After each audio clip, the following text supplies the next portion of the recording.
Good practice today. No hitting this afternoon. We're getting ready to scrimmage tomorrow night, but it gave us an opportunity really to get in the last of the situations that we needed to. And now the offense, the defense, the special teams, and all the specialty situations that can come up in a game, that we'll practice during the year. We've gotten them all in, and now we can just rep them, and some of them we'll do tomorrow night at a little bit of a higher tempo. Questions? Could you just reiterate what you're looking for in the scrimmage? And if it'll be any different from the first? Or? It'll be a little bit different from the first because now we have more situations in. So we'll do things like coming out. We'll be in the red zone. We'll do some end-of-the-game situations to make sure everybody understands exactly what the clock rules are. And we'll get a couple 2-minute drills in, a little bit of red zone, high and low, and some first and 10. So we're going to move the ball. We're trying to play it as much like a game as we can. Other differences, we'll have coaches in the box. We'll have coaches on the field. We'll take some breaks. We'll go to the bench so everybody understands exactly how that's organized during the games, and there's no hiccups when we start to play for real. Kyle, do you pretty much know what you're looking at, two deep-wise or even starter-wise, and just looking at a few things in the scrimmage, or what are you looking for from the personnel? I think there are probably some battles that are more obvious than others. You know, the secondary depth chart, although a lot of those guys are going to play, there's still some work to be done there. You know, the right guard position, there's still some work to be done there. You know, the backup tight end spot. You know, Tyler, we expect him to be back, but he's not back. So you know, we need to know exactly how that's going to work for us, and setting the depth behind Gary is going to be critical. But I never assume that any of them are set in stone, because sometimes players surprise you. You know, and we have one running back in our program who has carried the ball in games significantly, which is Savon.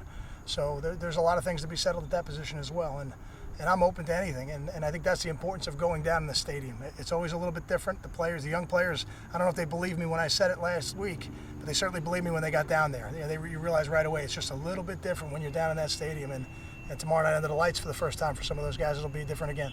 Kyle, the significance to having it at 7:30, are you going to use the whole day to get acclimated to 7:30, since that's what time you'll be playing out in the West Coast? Or? We did the same thing last year. We had a 12 noon scrimmage, and we try to replicate exactly the 12 noon schedule that we'll use during the season, and this will be the same thing.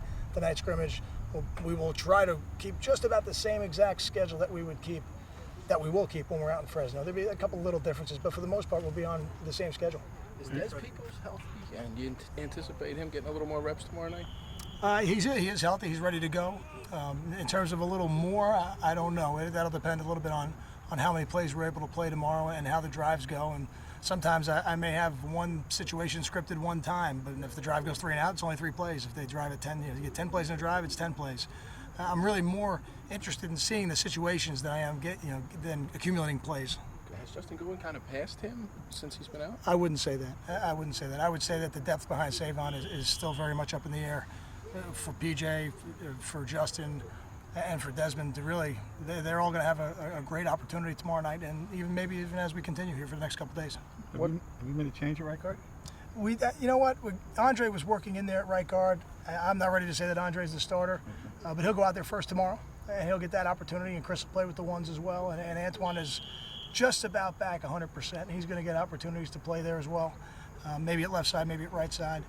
But I'm not ready to announce a starter at that position yet. I think the other 4 spots I feel pretty good about now. Like I said before, if somebody else comes along, we're never going to be so rigid that we won't play someone if they're performing better than the people that are out there on the field. So where's the punt return situation stand with guys? If we were playing today, Karan Pratt would be our first punt returner. You know, but Miles Schuler's done a good job. I think Janarian Grant's done a good job, and you know that's one we probably won't finalize until we start game week, which will be next Wednesday. What will you do at an outside linebacker and a defensive end with the Morels off enjoying their weekend? You know, Duwani will get a little more playing time. David Maluski will get a little bit more playing time. But a guy like Quentin Gauze is going to get a little more playing time. TJ Taylor will get a little more playing time. Yes, it's really a great opportunity. It's almost similar to the days when I kept Gary in. You know, those other guys behind, all of a sudden now they're getting a tremendous opportunity to play with the ones and really prove that they deserve more playing time. What do you like about TJ as a linebacker as opposed to a safety? You know, the safeties that move down and play linebacker, like Kasim, like TJ, like Davon Jacobs, those guys are explosive athletes, and they're big hitters. And as long as they're physical enough players, which obviously Kasim was, and I think these 2 young guys are, what they give you is a faster, more explosive athlete now playing on the second level, and sometimes that speed can erase some plays. Got time for 2 more? Kyle, is there a bit of a spotlight on the secondary for this scrimmage? I know you said when I asked you that on Saturday that you thought Gary hit a lot of tight balls, and I know you want to see the quarterbacks have good numbers against Saturday, but at the same time, for the secondary, big spotlight to kind of give up less yards, less completions. I don't know if I look at it like that. We've had a lot of practices, I think, since last Saturday, and just like during the season, this will be a different game under different circumstances with different situations, and I just want those guys to go out there and compete. If we go out and compete and play with attention to detail and urgency, we'll have more than enough talent in the secondary to compete. Do you know what freshmen could probably play this season yet, or is that determined later?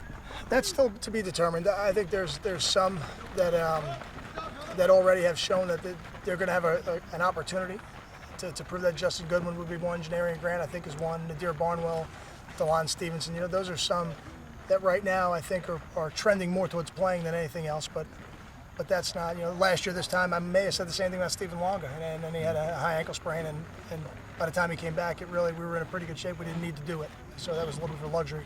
So I think there's some that might be trending that way, but I wouldn't be ready to say it just yet. Thanks, guys.